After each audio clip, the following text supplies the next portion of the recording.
चलो बात करते हैं फिलहाल न्यूक्लियर डेंसिटी की। तो न्यूक्लियर डेंसिटी जो होता है चलो बात करते हैं फिलहाल न्यूक्लियर डेंसिटी की। तो न्यूक्लियर डेंसिटी जो होता है वो बेसिकली क्या होता है कि एक न्यूक्लियस है, ठीक है, उसकी डेंसिटी कितनी होगी हमें उसके बारे में बात करनी है।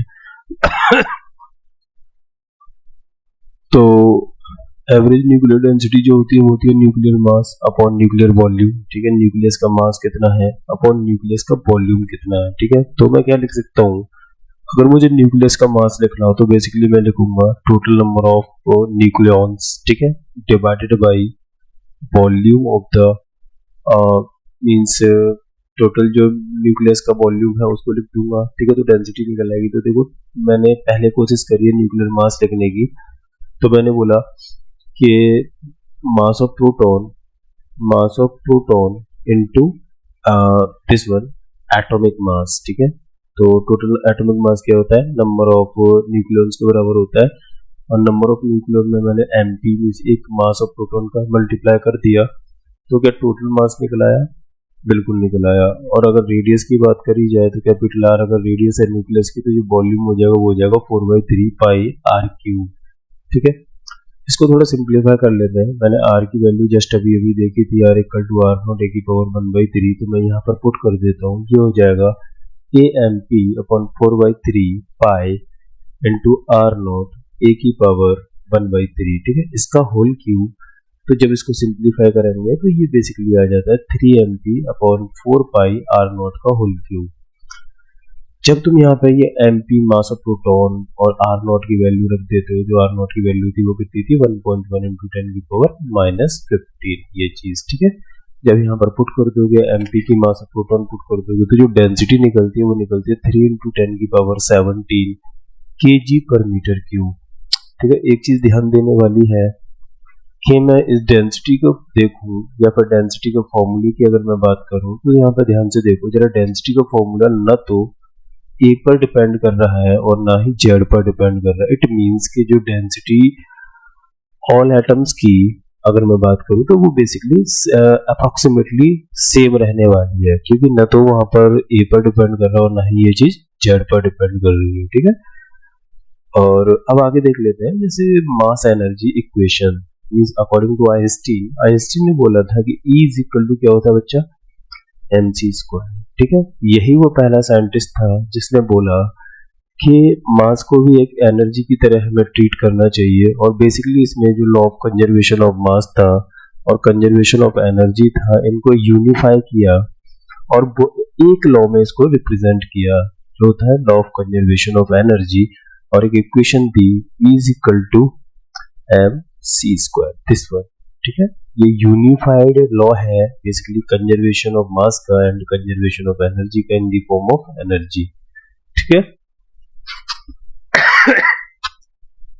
नेक्स्ट देखते हैं मास डिफेक्ट के बारे में। देखो जरा बात करते हैं, होता क्या है मास डिफेक्ट, देखो कि अगर मैं एक न्यूक्लियस को है ना अलग अलग पार्ट में मींस न्यूक्लियॉन्स जो थे उनको अलग अलग कर दूं, ठीक है, तो मैं जो मास लिखूंगा मैं वो लिखूंगा जैसे मैंने कहा यहाँ पर means n number of nucleons हैं सिंगल अलग अलग, और इनको जब मैं इकट्ठा कर देता हूँ तो एक न्यूक्लियस बन के तैयार होता है, ठीक है। तो मुझे पहले जब ये वाला फॉर्मेट है ये वाला, तो इस फॉर्मेट में इस एनर्जी को क्या करना है मींस मास को सॉरी लिखना है मुझे, ठीक है। तो मैं लिखूंगा कि जो एक्सपेक्टेड मास होगा न्यूक्लियस का वो होगा z times of mass of proton means total number of proton multiply by mass of proton plus a minus Z means atomic mass minus atomic number, ये क्या देता है मुझे नंबर ऑफ न्यूट्रॉन। इसमें अगर मैं एक न्यूट्रॉन के मास का मल्टीप्लाई कर दूं तो ये तो मेरा एक्सपेक्टेड मास है कि जेड नंबर ऑफ प्रोटॉन्स थे और a minus Z number of neutrons थे, ये दोनों इस तरीके से पड़े हुए थे न्यूक्लियस अलग अलग, जब इनको इकट्ठा किया तो एक न्यूक्लियस बन के तैयार हो गया, ठीक है। अब मैं इस न्यूक्लियस का मास अगर देखूं तो जो ऑब्जर्व्ड मास है ना, सॉरी हाँ, ऑब्जर्व्ड मास जो होगा वो होगा मास ऑफ एटम, एटम का mass minus total number of electrons of the atom, तो ये न्यूक्लियस का मास हो जाएगा, बिल्कुल हो जाना चाहिए। अब देखो देखा क्या जाता है कि जो ऑब्जर्व्ड मास होता है, ठीक है, ऑब्जर्व्ड वाला वो एक्सपेक्टेड मास से कम होता है, ठीक है। और बेसिकली हम बोलते हैं, इसी को हम मास डिफेक्ट भी बोलते हैं कि del M is equal to M expected, mean जो मास होना चाहिए था, जो एक्सपेक्ट किया गया था, माइनस मास ऑब्जर्व, जो ऑब्जर्व किया गया। इन दोनों का जो डिफरेंस है वही बेसिकली मास डिफेक्ट कहलाता है, डेल एम। ठीक है, और डेल एम की वैल्यू कितनी हो जाएगी, means M expected minus M observe कर दें तो ये हो जाता है Z M P plus A minus Z M N minus M atom minus Z M E. ठीक है, ये मास ऑफ न्यूक्लियस है after formation of the nucleus. ठीक है, इसी को हम बोलते हैं मास डिफेक्ट। ये अपने को ध्यान रखना है, आगे काम आएगा। चलो थोड़ा सा आगे बढ़ते हैं। अब बात करते हैं न्यूक्लियर बाइंडिंग एनर्जी की। तो देखो, बाइंडिंग एनर्जी बेसिकली क्या होती है कि जैसे इन न्यूक्लियंस को एक न्यूक्लियस के अंदर बांध के रखने के लिए, है ना, जो एनर्जी मींस रेस्पॉन्सिबल होती है, हम उसी को बोलते हैं बाइंडिंग एनर्जी। ठीक है, अब देखो ये बाइंडिंग एनर्जी बेसिकली किसके बराबर होती है, तो ये लिखा है बाइंडिंग एनर्जी होती है डेल्टा एम इंटू सी स्क्वायर के बराबर। ठीक है, मीन्स डेल एम इन एएमयू, जो यूनिट हमने देखी थी एएमयू है, मल्टीप्लाई अगर कर दोगे इसमें तुम, मीन्स सी स्क्वायर है ना, तो इसका इक्विवेलेंट कितना हो जाएगा 931.5 मेगा इलेक्ट्रॉन वोल्ट पर एएमयू। ठीक है, डेल एम एएमयू में जो मास निकलेगा, मास डिफेक्ट, उसमें 931.5 का मल्टीप्लाई कर दो तो जो एनर्जी मुझे मिल जाएगी वो इन मेगा इलेक्ट्रॉन वोल्ट्स मिल जाएगी। ठीक, यहाँ पर नोट करने वाली चीज ये है कि देखो मैंने लिखा है कि we would have to supply a total energy equal to EB. EB represents the binding energy. ये क्या है अपनी बाइंडिंग एनर्जी। तो basically to separate a nucleus into the nucleons, कि अगर तुम न्यूक्लियस को न्यूक्लियंस में ब्रेक करना चाहते हो, ठीक है, तो उस केस में तुम्हें उतनी एनर्जी देनी पड़ेगी जो इक्वल होगी किसके, बाइंडिंग एनर्जी के बराबर। क्योंकि बाइंडिंग एनर्जी को मैंने बोला क्या भाई कि जो न्यूक्लियर इंडिविजुअल न्यूक्लियस थे उनको एक न्यूक्लियस में बांध के रखने के लिए जो एनर्जी रिक्वायर्ड होती है वही क्या होती है, बाइंडिंग एनर्जी होती है। और वो किसके बराबर होती है, डेल्टा एम इंटू सी के स्क्वायर, सी स्क्वायर के बराबर। ठीक है, तो वही चीज बोला, इसका उल्टा बोला कि अगर इतनी एनर्जी तुम एक्सटर्नली कहीं से दे देते हो सिस्टम को, तो होता क्या है कि मींस जो न्यूक्लियस है वो ब्रेक हो जाएगा। ठीक है, इंडिविजुअल न्यूक्लियंस में। चलो भाई और आगे बढ़ते हैं। इसी पर बेस्ड एक मिनट,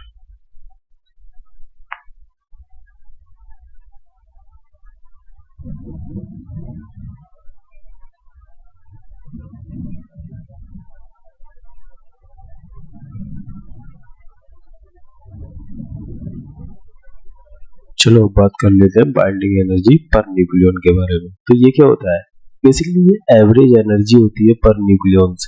जो बाइंडिंग एनर्जी थी, ठीक है, उसको अगर तुम टोटल नंबर ऑफ न्यूक्लियन से डिवाइड कर दो तो तुम्हारे पास क्या आ जाती है, बाइंडिंग एनर्जी पर न्यूक्लियन निकल के आ जाती है। ठीक, और एक चीज बोली जाती है कि अगर बाइंडिंग एनर्जी पर न्यूक्लियन ज्यादा है तो वो जो एटम है या फिर न्यूक्लियस है वो उतना ही ज्यादा क्या होगा, स्टेबल होगा। दैट मीन्स मैं कह सकता हूं कि if binding energy per nucleon for the first element is greater than binding energy per nucleon of the second element, तो मैं डायरेक्टली कह सकता हूं कि nucleus one is more stable then the second one. ठीक है, चलो अब देखो ये कुछ एक्सपेरिमेंटल डेटा पर बेस्ड है कि वेरिएशन ऑफ बाइंडिंग एनर्जी पर nucleons with mass number.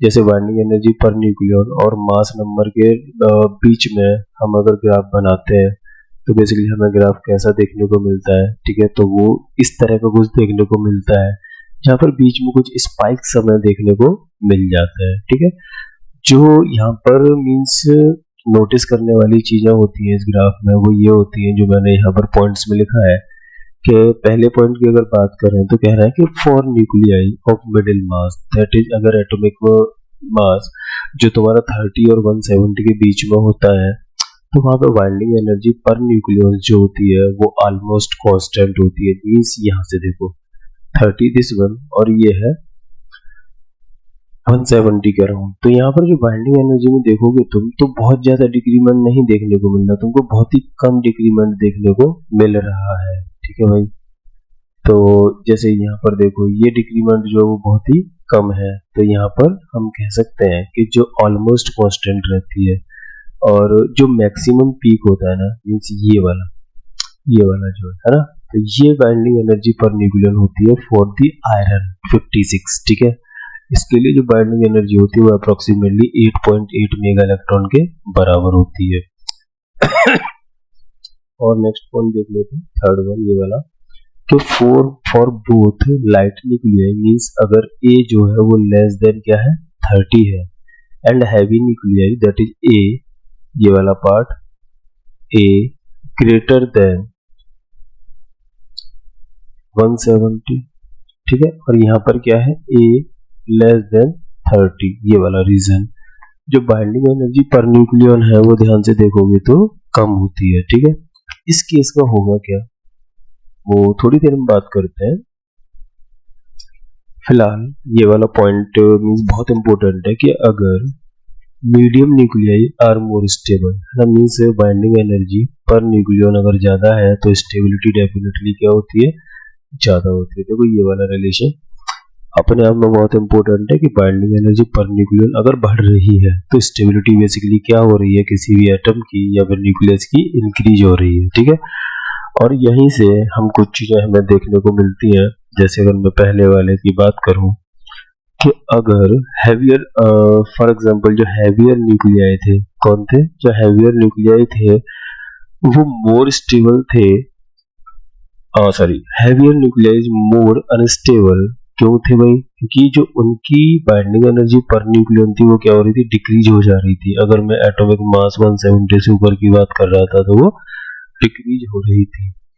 In that case क्या होगा कि वो चाहेंगे कि खुद को स्प्लिट करना, कि वो ब्रेक हो जाए और मीडियम न्यूक्लियाई में कन्वर्ट हो जाए, जिससे उनकी स्टेबिलिटी क्या हो जाएगी, बढ़ जाएगी। क्योंकि देखो बाइंडिंग एनर्जी पर न्यूक्लियन अगर बढ़ता है तो स्टेबिलिटी क्या होती है, बढ़ती है। मैं यहाँ से कह सकता हूँ कि इस वाले रिलेशन से। ठीक है, तो जो हैवियर न्यूक्लियाई है वो चाहता है कि वो मीडियम न्यूक्लियाई में कन्वर्ट हो जाए, और इस प्रोसेस का जो हम नाम बोलते हैं वो बोलते हैं फिशन। क्या बोलते हैं इसको, फिशन, कि this process is called fission. In the same way अगर मैं फ्यूजन की बात करूं तो जो लाइटर न्यूक्लियाई है वो भी तो चाहेंगे स्टेबल होना, क्योंकि वो अनस्टेबल है। तो इनकी टेंडेंसी क्या होती है कि ये आपस में जो लाइट न्यूक्लियाई जो फ्यूज हो जाए और एक मीडियम न्यूक्लियाई बनाए, जिससे ये स्टेबिलिटी गेन कर लेंगे, और इस प्रोसेस को हम बोलते हैं फ्यूजन। क्या बोलते हैं, फ्यूजन। जैसे देखो यहाँ पर मैंने कुछ ये एग्जांपल्स लिख रखे हैं। जैसे पहला एग्जांपल ये है कि what is the binding energy per nucleon in 2He4 अगर मास इसका इतना और इसका इतना। ठीक है, तो ये कुछ न्यूमेरिकल्स मैंने दिए हैं। दूसरा न्यूमेरिकल ये है, इसको भी तुम लोग देख लो। और this one the third numerical, ठीक है, बेस्ड अपॉन दिस वन।